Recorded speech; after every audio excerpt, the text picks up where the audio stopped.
Assalamualaikum dear students, this is Irfan sir, chemistry tutor from Pursuit Academy, Pandipur।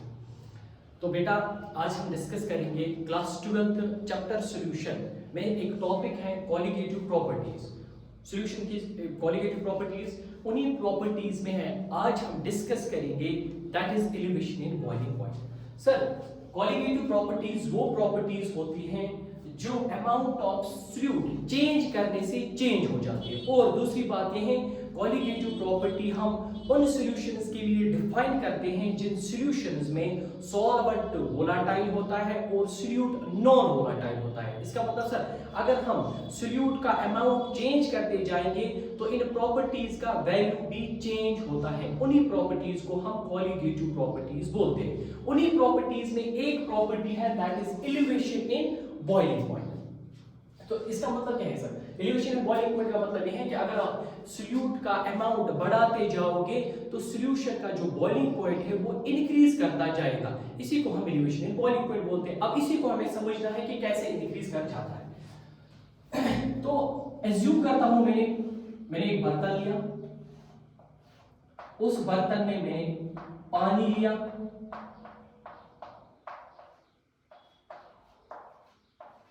पानी एक volatile solvent होता है और पानी जो वोलाटाइल सॉल्वेंट होता है तो इसकी वजह से इसके वेपर्स बनेंगे। वेपर्स एक प्रेशर बनाते हैं जिसको हम वेपर प्रेशर बोलते हैं। और अगर मुझे इसी प्योर सॉल्वेंट यानी पानी को बॉईल करना है तो इसकी बॉइलिंग कहां पे स्टार्ट होती है सर? बॉइलिंग पॉइंट पे। बॉइलिंग पॉइंट क्या होता है सर? वो टेंपरेचर जिस टेंपरेचर में वेपर प्रेशर बाहर के एटमॉस्फेरिक प्रेशर के बराबर हो जाए। बाहर का एटमॉस्फेरिक प्रेशर तो हमें पता है कि सर 1 atm होता है और मैं एज्यूम करता हूं कि इस प्योर सॉल्वेंट का जो वेपर प्रेशर है वो एज्यूम मैं करता हूं इस टाइम 0.4 atm इस पानी।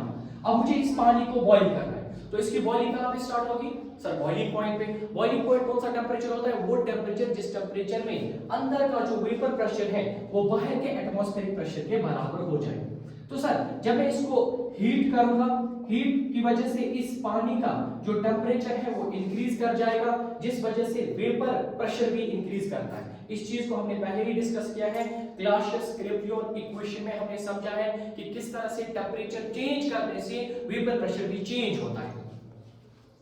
तो सर जब मैं टेंपरेचर इंक्रीज कर जाऊं, जब मैं इसको हीट करूंगा, हीट करने की वजह से इसका टेंपरेचर इंक्रीज होगा, उस वजह से वेपर प्रेशर भी इंक्रीज होगा। तो इनिशियली इसका वेपर प्रेशर एज्यूम किया है मैंने 0.4 atm था, अब हो जाएगा 0.5, 0.6, 0.7, 0.8, 0.9।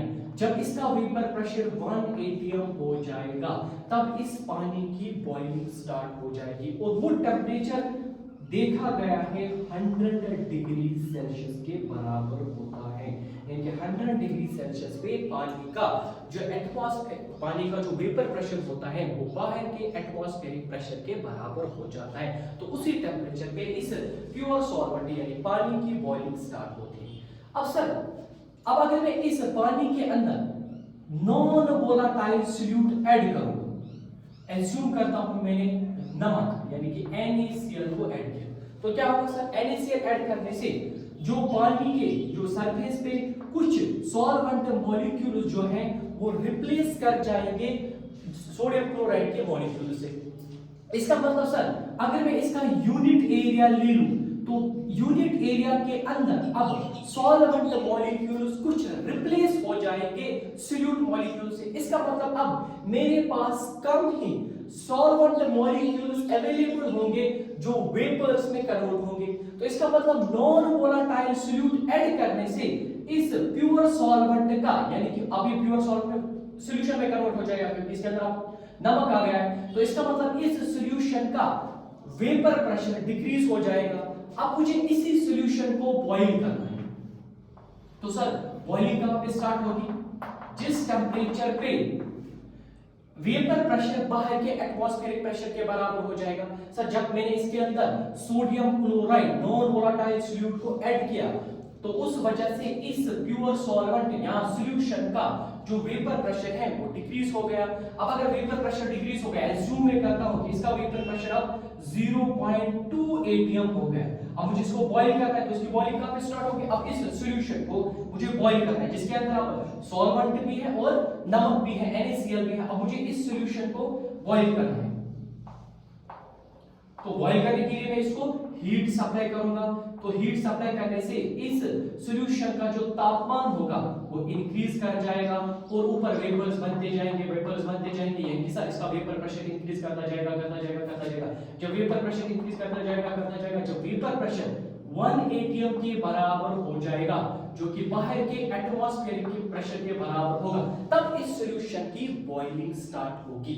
तो सर अब इस सॉल्यूशन की जो बॉइलिंग होगी वो ज्यादा टेम्परेचर पे होगी, तो इसी को हम एलिवेशन इन बॉइलिंग पॉइंट बोलते हैं कि सर जितना आप नॉन वोलेटाइल सॉल्यूट ऐड करते जाओगे उतना पर यूनिट सरफेस एरिया के ऊपर सरफेस पे कुछ सॉल्वेंट मॉलिक्यूल्स रिप्लेस होते जाएंगे, जिस वजह से इसका जो वेपर प्रेशर होगा वो डिक्रीज कर जाएगा। अब मुझे इसको बॉईल करना होगा, इसकी बॉइलिंग कहां पे स्टार्ट होगी? जब ये वेपर प्रेशर बाहर के एटमॉस्फेरिक प्रेशर के बराबर हो जाएगा तब इसकी बॉइलिंग स्टार्ट होगी। तो सर बाहर के एटमॉस्फेरिक प्रेशर के बराबर लाने के लिए अब मुझे इसको बहुत ही हीट सप्लाई करनी होगी। तो जब मैं हीट सप्लाई करूंगा इसका तापमान बढ़ता जाएगा, बढ़ता जाएगा, बढ़ता जाएगा, जो कि अब प्योर सॉल्वेंट के बॉइलिंग पॉइंट से ज्यादा होगा। इसी चीज को हम ग्राफिकली भी समझ सकते हैं और इसी चीज को हम अब थर्मोडायनेमिकली भी समझेंगे। तो अब इसी चीज को हम सर ग्राफिकली समझने की कोशिश करते हैं, जो कि आपके एनसीईआरटी पे दिया है। ग्राफिकली इस चीज को हम समझने की कोशिश करते हैं कि किस तरह से नॉन वोलेटाइल सॉल्यूट ऐड करने से बॉइलिंग पॉइंट में एलिवेशन आता है। ठीक, तो मैं एक ग्राफ ड्रा करता हूं, टेम्परेचर और वेपर प्रेशर के दरमियान। ठीक, तो सर मान लिया कि मेरे पास एक बर्तन है, जिस बर्तन में प्योर सॉल्वेंट है वाटर। एक बर्तन और मैंने लिया जिस बर्तन के अंदर एक तो प्योर सॉल्वेंट है और उसके अंदर मैंने 1 चम्मच 1 स्पून NaCl ऐड किया है। एक और बर्तन में लेता हूं सर, जिस बर्तन के अंदर एक तो पानी है, दूसरा मैंने इसके अंदर 2 चम्मच चीनी ऐड किया है, 2 चम्मच नमक ऐड किया है। तो सर अब क्या होगा? तो सर इस पानी का एक पर्टिकुलर टेम्परेचर पे कुछ वेपर प्रेशर होगा। ये मैं कोई टेम्परेचर मान लेता हूं जिसपे इस प्योर सॉल्वेंट का कुछ वेपर प्रेशर होगा, और ये मैं लाइन खींचता हूं जो लाइन रिप्रेजेंट करती है 1 एटमॉस्फेरिक प्रेशर। ठीक, तो सर अब मुझे इस प्योर सॉल्वेंट को बॉईल करना है, तो इसकी बॉइलिंग कहां पे स्टार्ट होगी सर? जब इस प्योर सॉल्वेंट का वेपर प्रेशर बाहर के एटमॉस्फेरिक प्रेशर के बराबर होगा। तो जब मैं इसको हीट सप्लाई करूंगा, हीट सप्लाई करने से इसका वेपर प्रेशर इंक्रीज कर जाएगा, वेपर प्रेशर इंक्रीज कर जाएगा, वेपर प्रेशर इंक्रीज करते करते करते करते करते जब इसका वेपर प्रेशर बाहर के एटमॉस्फेरिक प्रेशर के बराबर हो जाएगा, तब जो इस प्योर सॉल्वेंट का टेम्परेचर होगा वो इसका बॉइलिंग पॉइंट होगा। ठीक, तो ये होगा प्योर सॉल्वेंट का बॉइलिंग पॉइंट PB0। अब सर दूसरा बर्तन मैंने लिया जिस बर्तन के अंदर मैंने 1 चम्मच नमक ऐड किया है। तो सर हमें पता है कि नॉन वोलेटाइल सॉल्यूट ऐड करने से जो सॉल्यूशन का वेपर प्रेशर है वो डिक्रीज कर जाएगा। तो इसी पर्टिकुलर टेम्परेचर पे सॉल्यूशन, इसको मैं सॉल्यूशन A मानता हूं और इसको मैं सॉल्यूशन B मानता हूं। तो इसी पर्टिकुलर टेम्परेचर पे इस सॉल्यूशन का जो वेपर प्रेशर होगा वो प्योर सॉल्वेंट से कम होगा। बिल्कुल सर। तो अब मुझे इसी सॉल्यूशन A को बॉईल करना है। ये था सॉल्वेंट। अब मुझे सॉल्यूशन A को बॉईल करना है, तो इसकी बॉइलिंग कहां पे स्टार्ट होगी सर? जब इस सॉल्यूशन का वेपर प्रेशर बाहर के एटमॉस्फेरिक प्रेशर के बराबर होगा, तो इसको मैं बॉईल करूंगा, तो हीट सप्लाई करूंगा, हीट सप्लाई करने से इसका टेम्परेचर बढ़ता जाएगा, बढ़ता जाएगा, बढ़ता जाएगा, बढ़ता जाएगा। जब इसका वेपर प्रेशर, टेम्परेचर भी इंक्रीज कर जाएगा, साथ साथ में इसका वेपर प्रेशर भी इंक्रीज कर जाएगा। जब इसका वेपर प्रेशर बाहर के एटमॉस्फेरिक प्रेशर के बराबर होगा, तब इस सॉल्यूशन की बॉइलिंग स्टार्ट होगी। तो ये बॉइलिंग पॉइंट होगा TB dash boiling point of solution A. अब सर ये तीसरा बर्तन लिया है जिस बर्तन के अंदर मैंने 2 चम्मच नमक ऐड किए हैं, इसको मैंने सॉल्यूशन बी नाम दिया है। तो इसी पर्टिकुलर टेंपरेचर पे इस सॉल्यूशन का वेपर प्रेशर कम होगा। अब मुझे इस सॉल्यूशन को बॉईल करना है, तो इसकी बॉइलिंग कहाँ पे स्टार्ट होगी सर, जब इस सॉल्यूशन का वेपर प्रेशर बाहर के एटमॉस्फेरिक प्रेशर के बराबर होगा। तो सर इसको मैं हीट करूंगा जिस वजह से इसका वेपर प्रेशर साथ साथ में इसका टेंपरेचर भी इंक्रीज कर जाएगा। ये वो टेंपरेचर होगा जिस टेंपरेचर पे सॉल्यूशन बी की बॉइलिंग स्टार्ट होगी। ये होगा boiling point TB dash double dash, this will be the boiling point of solution B.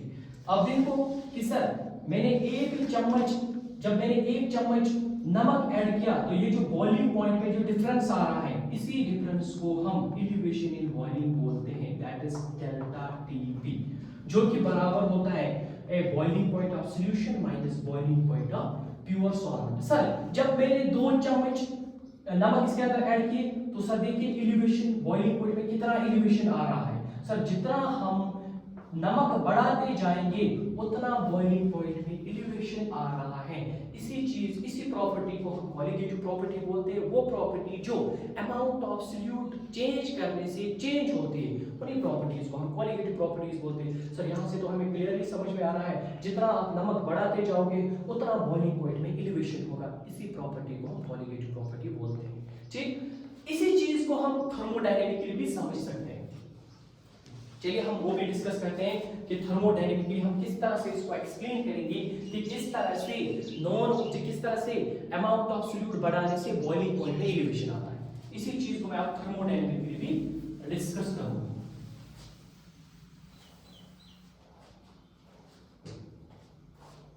देखिए सर यह है प्योर सॉल्वेंट, यह है सॉल्यूशन ए, यह है सॉल्यूशन बी। इसके अंदर 1 चम्मच मैंने नमक डाला है, इसके अंदर मैंने 2 चम्मच नमक डाले हैं। ठीक सर, अब मुझे इस प्योर सॉल्वेंट को बॉईल करना है। तो सर जब इसको बॉईल करूंगा तो वेपर्स किसके बनेंगे सर, खाली पानी है तो पानी के ही वेपर्स बनेंगे।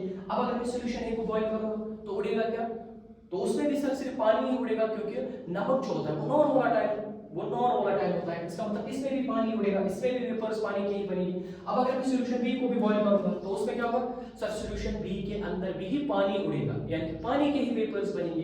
तो इसका मतलब सर अब अगर मैं इसी चीज को थर्मोडायनेमिकली समझने की कोशिश करूंगा कि किस तरह से नॉन वोलेटाइल सॉल्यूट ऐड करने से बॉइलिंग पॉइंट में एलिवेशन आता है, जिसको हमने ग्राफिकली भी समझा, अब इसी चीज को हम थर्मोडायनेमिकली भी समझेंगे।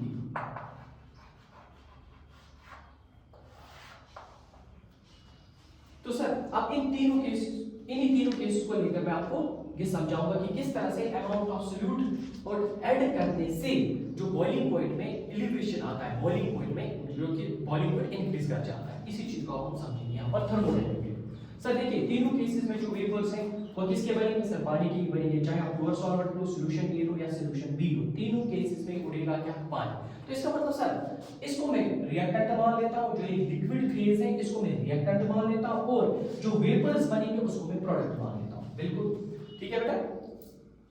तो इसमें क्या होगा कि सर इसमें भी प्रोडक्ट साइड में वेपर्स बनेंगे, इसमें भी प्रोडक्ट साइड में वेपर्स बनेंगे, इसमें भी प्रोडक्ट साइड में वेपर्स ही बनेंगे। इसका मतलब इन तीनों केसेस में जो प्रोडक्ट साइड की एंट्रोपी होगी वो सेम होगी, क्योंकि तीनों केसेस में उड़ेगा पानी। तो इसका मतलब ये मैंने लाइन खींच ली, जो लाइन रिप्रेजेंट करती है एंट्रोपी ऑफ द प्रोडक्ट, यानी कि एंट्रोपी ऑफ वेपर्स।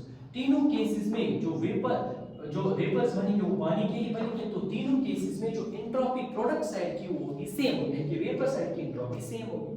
ठीक, अब अगर सर मैं प्योर सॉल्वेंट को लेता हूं, जो कि लिक्विड फेज को मैंने रिएक्टेंट मान लिया, तो सर प्योर सॉल्वेंट है तो जब खाली पानी होगा तो सिस्टम सिमेट्रिक होगा, और सिमेट्रिक सिस्टम की जो एंट्रोपी होती है वो बहुत कम होती है, क्योंकि सिमेट्रिक सिस्टम जितना सिमेट्रिक होता है उसकी एंट्रोपी, उसकी रैंडमनेस उतनी ही कम होती है। तो इसका मतलब प्योर सॉल्वेंट की एंट्रोपी कम होगी। ये मैंने लाइन खींची, जो लाइन रिप्रेजेंट करती है entropy S1, entropy of the pure solvent. Sir ये जो डिफरेंस होगा entropy of product minus entropy of reactant, ये डिफरेंस रिप्रेजेंट करती है entropy change delta S1, entropy change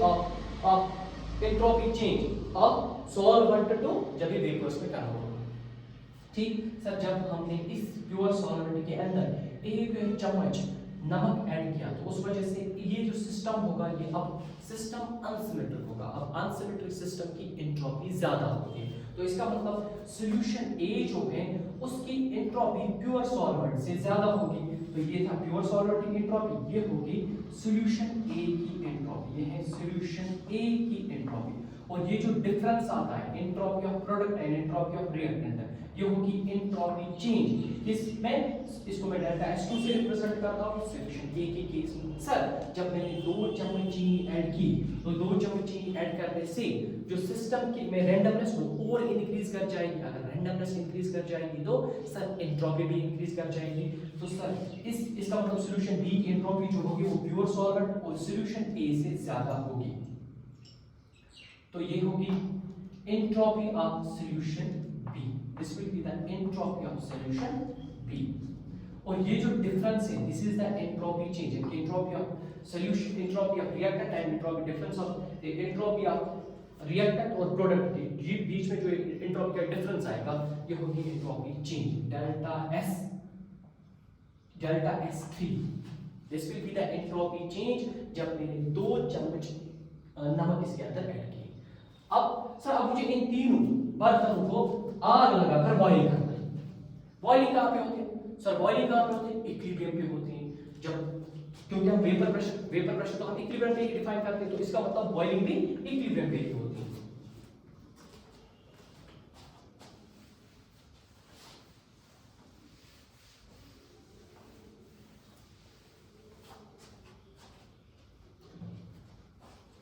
तो अब मुझे इन तीनों सिस्टम्स को बॉयल करना है। तो तीनों सिस्टम्स की बॉइलिंग जो होगी इक्विलिब्रियम पे होगी। हमने क्लास 11 में पढ़ा था Gibbs free energy change delta G जो कि बराबर होती है delta H minus T delta S। Sir boiling तीनों की इक्विलिब्रियम पे ही होगी और इसका मतलब इक्विलिब्रियम पे हमें पता है कि जो डेल्टा G होता है वो 0 के बराबर होता है। इसका मतलब delta H will be equal to T delta S और ये जो T होगा ये होगा बराबर delta H by delta S। अब सर तीनों केसेस में जो उड़ेगा वो सिर्फ पानी ही उड़ेगा। इसका मतलब तीनों केसेस में जो एंथैल्पी चेंज होगी वो सेम होगी, या आप इसको हीट ऑफ वेपराइजेशन भी कह सकते हैं, वो सेम होगी, कांस्टेंट होगी। डिफरेंस किसका आ रहा है? सिर्फ सर एंट्रोपी चेंज का डिफरेंस आ रहा है। सो यहाँ पर हम देख सकते हैं जो बॉइलिंग पॉइंट होता है ये इनवर्सली प्रोपोर्शनल तो होता है एंट्रोपी चेंज के। इसका मतलब जितनी ज्यादा एंट्रोपी चेंज उतना बॉइलिंग पॉइंट कम, जितनी कम एंट्रोपी चेंज उतना ज्यादा बॉइलिंग पॉइंट। इसका मतलब आप इन तीनों केसेस में देख सकते हो सबसे ज्यादा एंट्रोपी चेंज कहां पे है सर? प्योर सॉल्वेंट के केस में। उससे कम एंट्रोपी चेंज सॉल्यूशन ए के केस में। उससे ज्यादा एंट्रोपी चेंज सर जब मैंने 2 चम्मच नमक ऐड किए थे।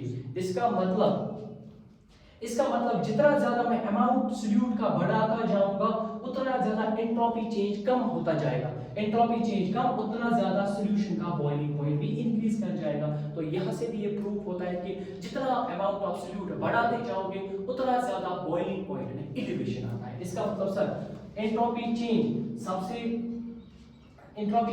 कम किसमें थी sir? Entropy change delta S3 यानी एंट्रोपी चेंज सॉल्यूशन बी में सबसे कम थी compare to entropy change solution B में वो कम थी किससे? Entropy change in pure solvent के केस में। इसका मतलब जितनी कम एंट्रोपी चेंज उतना ज्यादा बॉइलिंग पॉइंट। इसका मतलब सॉल्यूशन बी का जो बॉइलिंग पॉइंट होगा वो ग्रेटर देन होगा सॉल्यूशन ए के बॉइलिंग पॉइंट से, वो ग्रेटर देन होगा boiling point of the pure solvent.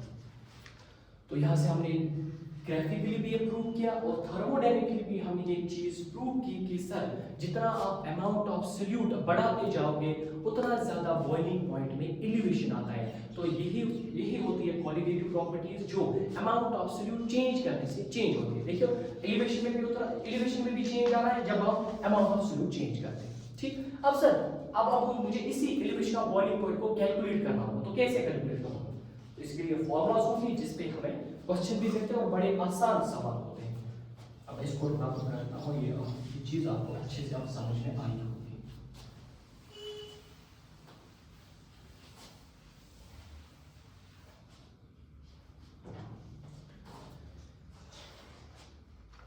अब मुझे सर इसी एलिवेशन इन बॉइलिंग पॉइंट को कैलकुलेट करना है। तो जो elevation in boiling point delta TB किसके बराबर होता है सर? ये बराबर होता है boiling point of solution minus boiling point of pure solvent. अब मुझे इसी एलिवेशन इन बॉइलिंग पॉइंट को कैलकुलेट करना है कि दूसरा कैसे कैलकुलेट करते हैं? तो आप कंटीन्यूअसली सॉल्यूशन तो नहीं बनाऊंगा, फिर उसकी एंट्रोपी चेंज कैलकुलेट करूंगा। तो इसके लिए एक फॉर्मूला है कि जो एंट्रोपी, ये जो elevation boiling point delta TB, हमने देखा कि सर जितना ज्यादा आप अमाउंट सॉल्यूट का बढ़ाते जा रहे हैं उतना ज्यादा एलिवेशन भी इंक्रीज होता है। बिल्कुल। तो इसका मतलब अगर हम अमाउंट ऑफ सॉल्यूट बढ़ाते जाएंगे, इसका मतलब जो सॉल्यूशन की मोलैरिटी वो भी इंक्रीज कर जाएंगे। तो हम ये भी कह सकते हैं जो delta TB elevation in boiling point directly proportional होता है मोलैरिटी ऑफ सॉल्यूशन। ये डायरेक्टली प्रोपोर्शनल जो होता है molarity of solution. Delta TB is equal proportionality हटाने के लिए हम कांस्टेंट लेते हैं, that is Kb into m, where m is the molarity of the solution। Sir ये Kb क्या होता है? ये कांस्टेंट ऑफ प्रोपोर्शनलिटी होता है, constant of proportionality, and it is the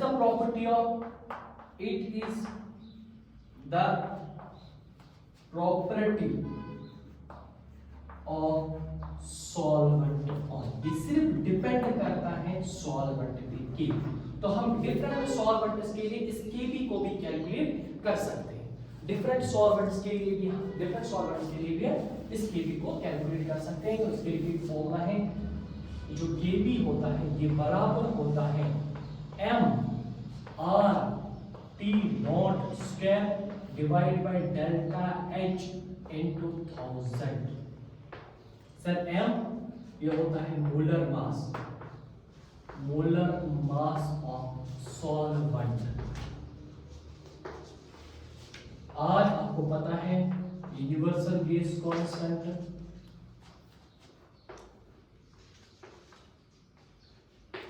T जो होता है बॉइलिंग पॉइंट ऑफ सॉल्वेंट, जो कि हम कैलकुलस में लेते हैं। डेल्टा H जो होती है हीट ऑफ वेपराइजेशन,